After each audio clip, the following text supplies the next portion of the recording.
and welcome to Dwellers in the Dark. This is potentially going to be the last opportunity I get to do the England versus Sweden matchup. I've tried it 4 times so far. A couple of times with the Italians, tried to organise something with the Americans. Unfortunately, timings didn't work very well there. I believe I tried something with the Welsh as well. Yeah, good old Alistair King. Unfortunately, and I have no idea why, the audio didn't seem to fit. There was either too much verbal feedback, there was out of sync, and I just could not sort it all out. But yet, the exact same videos from different countries for different armies worked brilliantly. Strange. So what I'm going to do is I'm going to try and get this done, and I'm going to try and go through the lists, and I'm going to start with the English team list. So have them here on my old iPad, unbeknownst to anybody else, and we'll start off with the English team. Okay, so Team England, their first army is the Golden King, and the Golden King has the Golden King of Abacan. He has 4 Watchers of Karna with bow. He has 8 Corsair Reavers. I'd imagine with axes. Most definitely with axes, I'd say. Then we have the Hardrum Taskmaster. We have Watchers of Karna 4 of, and we have, and again, 8 Corsair Reavers. Then we move down to the Shadow Lord on Fell Beast. Dun dun dun. I do like the old rates on beasts. Followed with 7 Morannon Orcs with Spear and Shield. A Spectre. Now I do like the old cheeky Spectres. They can be very, very handy. And then 1 Morannon Orc with Banner, Shield and Spear. Well equipped out. And then finally we have the Shade. Now that is an interesting list. It's an interesting list because it holds some very powerful aspects. The Golden King, the Taskmaster giving back might, the Shadow Lord himself on a Fell Beast, which is protecting this army, which, knowing the rest of the army list, this could be a good choice for the English team due to the fact there's a lot of bowfire in some of the other lists. Let's look at the Swedish list later on, but across the board a lot of countries have decided to go, let's get some bowfire in. Okay, the Corsair Reavers, they're just awesome, and with that Shade stood behind them, then they are very, very powerful. You've got Fight 4, your opponent is having to use Might if there's a hero in the battle, if he doesn't get a good dice roll. You know, you've got the -1 to whatever dice rolls they come up with. You've got a Banner in here as well. Now, the army, to me, is going to be very, very close-knit. The Shadow Lord with his 6-inch base, especially on the Fell Beast, it's not just 6 inches now, it's the base of the Fell Beast plus 6 inches either side, so that's bigger than 12 inches. That's like 14 inches or so, or even whatever, so that's quite a large diameter. And then the Shade himself, again, on a Cav base, 6 inches each side. If this army's kept close, if this army's allowed to stay close, then very, very powerful. Okay, so I'm going to crack on, and the next English list is the Mordor Undi Fell Beast list, I class it as. And the reason I say Undi is because it's got the Undyne on a Fell Beast, it's got the Witch King of Angmar on a Fell Beast with 3 Might and 2 Fate, and a Morgul Blade in there. It's got the Knight of Umbar on a Fell Beast, it's got Khamûl on a Fell Beast, and it's got Shelob.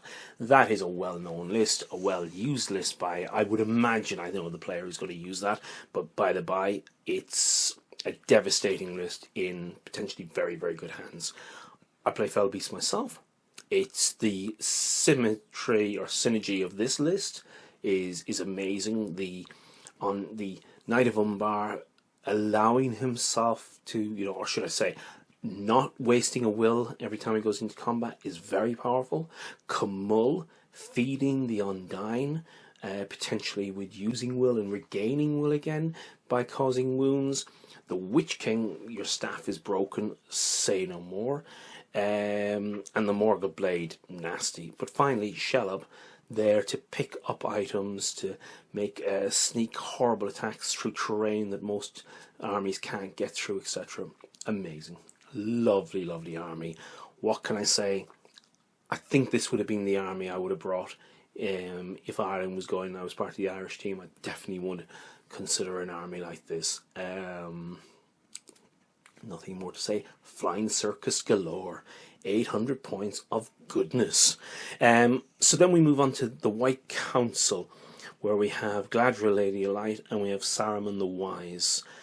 Two really, really powerful models there.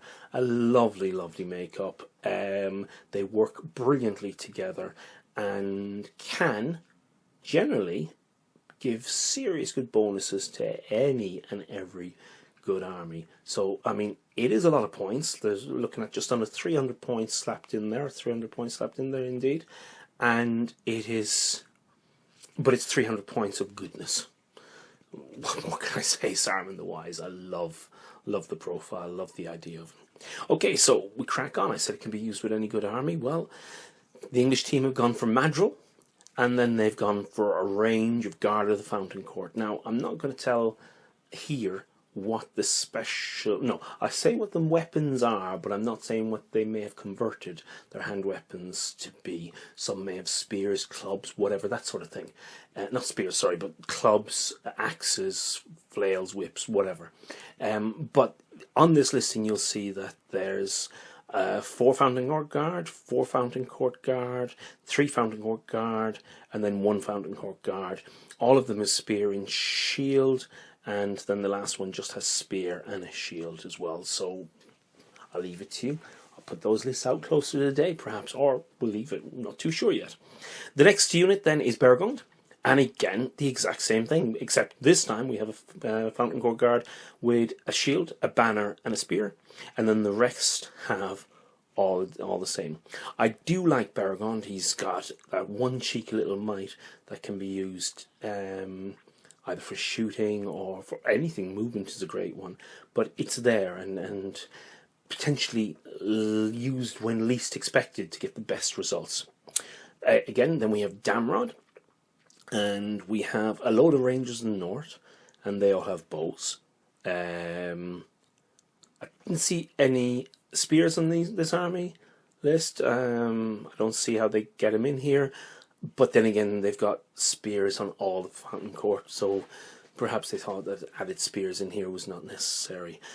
We're looking at fight 4 across the board the whole way, and then we bring in Lobelia Sackville Bagginses, the Bagginses, with her umbrella, not mightier than the sword. Beautifully for this army, even if she's brought in late game, and the bodyguard from the bodyguard aspect from the court, guard of the Fountain Court, excuse me, if that's still in play, she's a grenade against the enemy then, a literal grenade. You can just bring her right in, keep your general safe, or keep that model that you've got down for bodyguard safe, and she can just be a lovely grenade. Bring her right in, just late game, and see them run away. And then we have Fatty Bolger. Sure, why not? Let's get those 5 points in there. I'm sure the player has a reason for Fatty. Maybe it's a 5-point drop. Maybe it's just, I've got 5 points. What do I do? Maybe it's not. Maybe there's a plan. Handy for picking up those strange objectives. Sending him off into a tangent. Okay, so the next list now we're going to look at is Lake Town Bard. Now, I call it Lake Town Bard because we have Bard the Bowman with great bow, armor, sword. Then we have Tilda and Siegfried, or Siegfried and Tilda. I've not played with them, but I am aware of the army bonuses that they bring if they're there, if the whole Bard family is around. Moving quickly on, we then have 10 Lake Town Militia with axes and bows. And then we have Bane, son of Bard. So the family's in there. Hey to the family, say no more. And then we have 1 Lake Town with shield, sword. Then we have 5 Lake Town with axe and shield. And then we have 6 Lake Town with axe and armour. And I'm only mentioning the axes because within the army builder system, it is an option. It's a free option. Change the sword to the axe. So, you know, I'm not giving anything else away here. I hope. So, anyway, beside the point, then we have Percy. Then we have 12 Lake Town with bows. Then we have Hilda Bianca. Hello, Hilda. How are you doing? Let's not get on the wrong side of her. She is dangerously nasty, in my opinion. You know, any woman in a big dress who can do that much damage to a person. Ouch. Okay, so she's got 6 Lake Town Militia. She's got 3 Lake Town Militia. And then she's got another 3 Lake Town Militia. 12 Lake Town Militia. 6 of them have spear, the others don't. I'll leave it to you. Then we have Alfred the councillor. Now Alfred is going to have a field day giving him willy-nilly will all over the place here, because this whole army, it works brilliantly for him. His new rule is that he can only do it for Lake Town heroes. Perfect. And he basically has 3 Lake Town Militia, 3 Lake Town Militia, and then 6 Lake Town Militia with spear. Cool. And then we have Bilbo Baggins. Bilbo Baggins, Master Burglar. 3 Might, 3 Will, 3 Fey, 1 Ring, Mithril, Silver, and Sting. And he's got 3 Lake Town Militia. He's got 2 Lake Town Militia with spear, and then he's 1 Lake Town Militia with spear and shield. That is the Survivors of Lake Town list. I know an English player who does very, very well with Lake Town. I'm just a little concerned that 800 points, he hasn't put any magic in here. Now, whether he's taking a leaf from my book, I doubt it, but whether he's taking a leaf from my book and going all non-magic to try and win the horde aspect of all the games. Could be.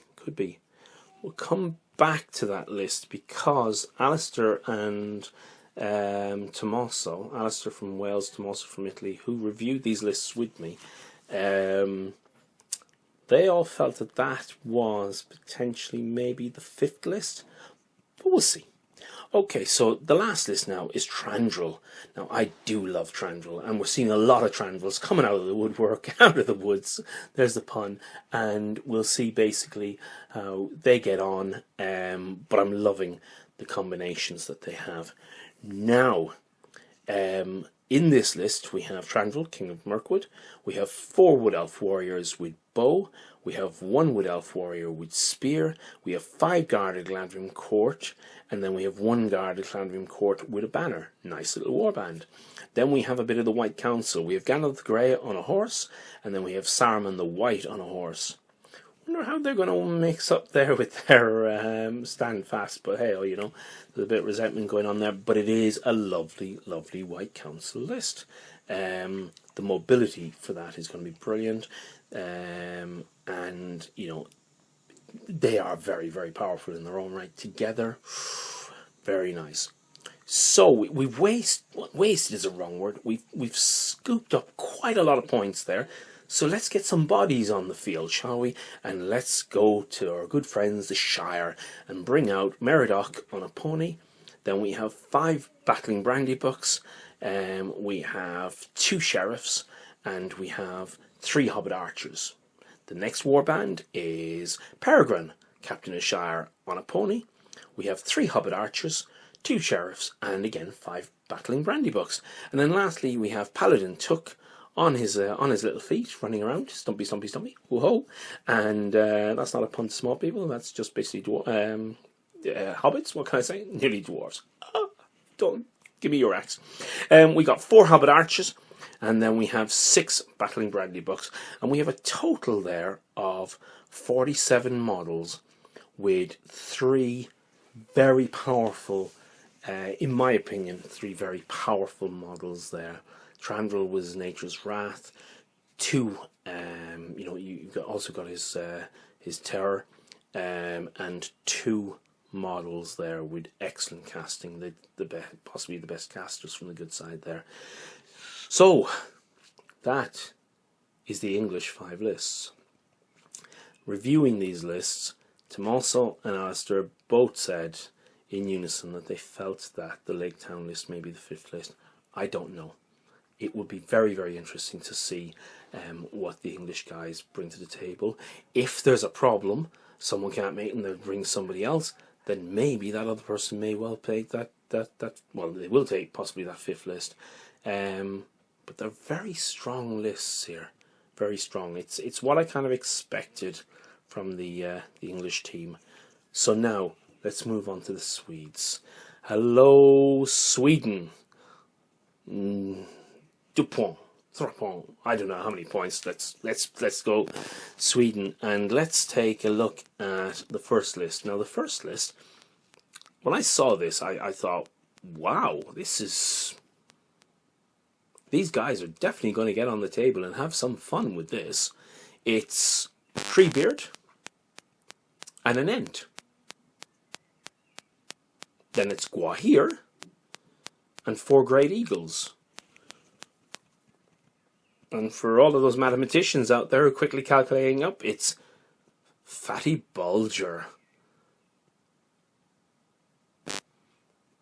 I really don't know what to say about that list. That list has merit. It has mobility. Up against some of the other countries' lists, I think this could do very, very well. Up against the English lists, Lords of Battle against the Lake Town, possibly. The Hobbits, possibly. It'll be interesting. Very, very interesting to see what the first scenario is. I do like the list. Is it their fifth list? We'll see. Now, we go on to Moria. Moria with Durburs, the Goblin King of Moria. And he's got 2 Gundabad Black Shields with Spear and Shield. He's got another 2 Gundabad Black Shields with just Shield. He's got 3 Warg Marauders. I love Warg Marauders. They are just so awesome. I don't have any. If you want to buy me some, please do. Bye-bye. Cheers. And then he's got 4 Wild Wargs, and then he's got 1 Giant Spider. That is a cool, cool warband. I think I'd take that warband just as an army myself. That would be so cool. Then we have Goblin Shaman, Moria Goblin Shaman, 4 Wild Wargs, another 3 Warg Marauders. I am over the moon. And then we have 2 Gundabad Black Shields with Shield, and we have 2 Gundabad Black Shields with just Shield and Spear, and 1 Giant Spider. Excellent! That's 2 awesome warbands. I'm loving this. Goblin Shaman again, with 4 Goblin Warriors with just Shield. Then we have 4 Goblin Warriors with Spear, and then we have 4 Goblin Warriors with bows. Very thematic, I like that. And then we have a Gundabad Black Shield Captain with 4 Goblin Warriors with Shield, 4 Goblin Warriors with Spear, and another 4 Goblin Warriors with bows. And then lastly we have Goblin Captain with 4 Goblin Warriors with Shield, 4 Goblin Warriors Spear, and another 4 Goblin Warriors with bow. And that is a total of 65 models. Not the highest, but definitely possibly one of the most interesting lists. I can't wait to see that on the table. I do love, respect, and also fear with Intrepidation, excuse me. I do fear the Warg Marauders. They can be A, annoying, B, devastating, and C, game winning depending on the scenario. Now that is going to be a nice list. Very nice list. Then we move on to the Easterlings, and we have the Khandish King. 2 Khandish Warriors with bows, 3 Khandish Warriors with 2-handed axe, and then we have 2 Khandish Warriors with just shields. Kumull the Easterling on Fellbeast, the Dwymelake on Fellbeast. Then we have Easterling War Priest. We have a Black Dragon Cataphract with a banner and a shield. We have a Black Dragon Cataphract with just a shield. And then we have a Black Dragon Cataphract with an Easterling War Drum and a shield. And then we have an Easterling Dragon Knight and an Armoured Horse. That's 19 models. that's a very, very interesting list. I've never played against the Khandish before, and my awareness of the Cataphracts, well, fight 4, defense 6, strength 3. They're humans. Courage 4, so that's okay. I'm not overly impressed with... Oh, sorry, it was 5 Dragon Cataphract with a shield earlier, and yeah. My problem with this list is the Dwimmerlake. The Dwimmerlake screams out to me as in... There's only 19 models, and those 19, or at least 17 of those models, can be taken out by basic enemy troops, or even bowfire, worst case scenario. So I can't see why the Dwimmerlake is actually in that list. Would I have put someone else in? Most definitely. I like the idea that the Dwimmerlake and Khamûl are not the generals. Khamûl allows them to just throw him in like a hand grenade, but the Dwimmerlake you don't. You never throw him in like a hand grenade because he doesn't have the might to get himself out of problems if necessary. Yeah, we'll come back to that list, I think. And then we come to Saruman and Isengard. Now, Saruman and Isengard is a meta list that has been used quite extensively here in the UK by one or two of the GBHL players. It's not really hit top table recently because other metas are coming in that are much, much better than it. But it still is a powerful list. Now, let's look through this one. He's got Saruman on a horse. He's got 4 feral Orcai, common, and he's got 8 Berserkers, a common warband for this meta. It's a nice warband. Then we go on to Vrasku with a crossbow, and then we have 2 crossbows with shield, 3 crossbows with pike, and then 7 normal crossbows. And I think this is where the list fails itself. I'll come back to that, my own interpretation. And then we have an Orcai Shaman. We have 7 Berserkers and 5 Ferals. And then we have Grima Wormtongue on a horse. Now, this is generally a very, very powerful list. It is 40 models. So it is a strong, strong list. It's got magic. It's got fantastic courage.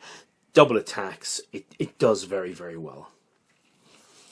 My personal feelings about it is that the Shaman isn't needed in there, because immediately the might from the Shaman for this list, you tend to have to heroic channel, or should I say channel your Fury.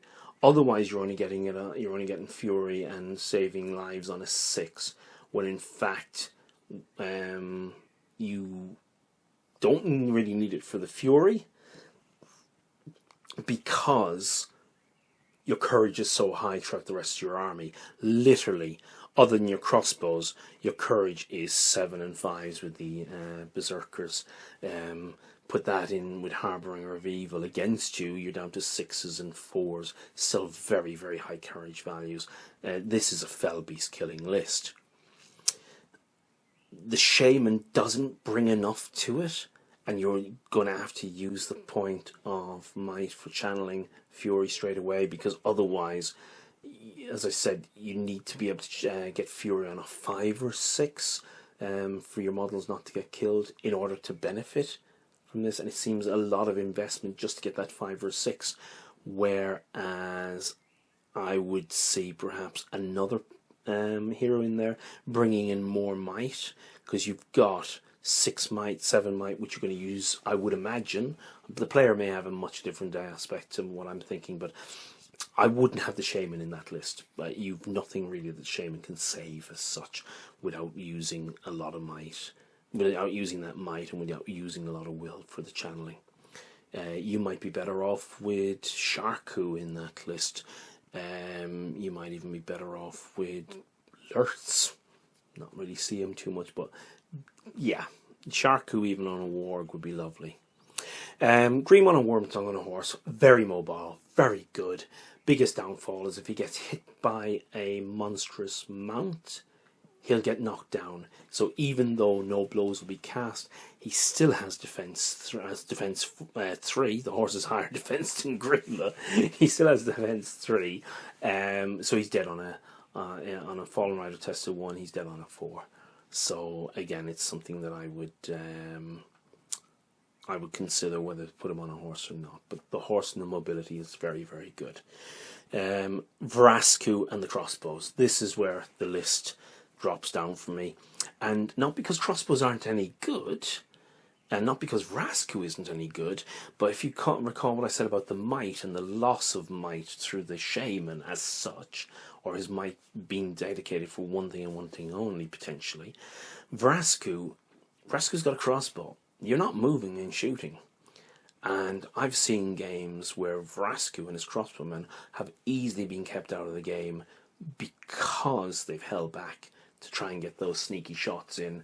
May have killed 1 or 2 models, or with very good positioning just never got a chance to actually properly shoot.